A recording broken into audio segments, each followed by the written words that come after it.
కేసీఆర్ కుటుంబంలో కలహాలతో హరీష్ రావు ఇష్టమొచ్చినట్లు మాట్లాడుతున్నారని ప్రభుత్వ విప్ ఆది శ్రీనివాస్ మండిపడ్డారు. వేములవాడ గోశాలలో కోడెల మరణంపై మాట్లాడే నైతిక అర్హత హరీష్కు లేదన్నారు. కోడె మొక్కు అనేది భక్తుల విశ్వాసం, నమ్మకానికి సంబంధించిందన్నారు. కోడెల మరణాలను రాజకీయం కోసం వాడుకోవడం హరీష్ రావు దుర్బుద్ధికి నిదర్శనమని ఆగ్రహం వ్యక్తం చేశారు. గోశాలకు సువిశాలమైనటువంటి స్థలాన్ని చూడండి, చక్కటి గోశాల నిర్మాణం తీసుకుందామని చెప్పేటువంటి సందర్భం.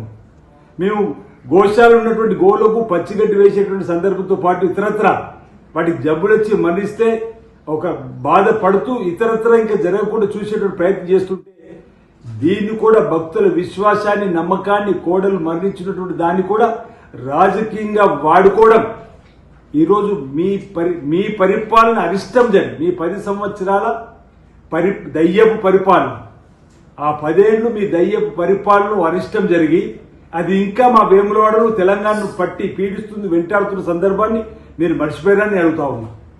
వేముల రాజన్న ఆలయాన్ని అభివృద్ధి పద్ధతుల్లో తీసుకొని పోవడం కోసం మేము ప్రయత్నం చేస్తుంటే మీరు ఈ విధంగా ఈ అంశాన్ని కూడా రాజకీయం చేయడానికి ప్రయత్నం చేస్తున్నటువంటి దాన్ని తగదైన మాట సందర్భంగా తెలియజేస్తూ, అందుకే అంటున్నాం, మోసగాళ్లకు మోసగాళ్ళు మీరు మా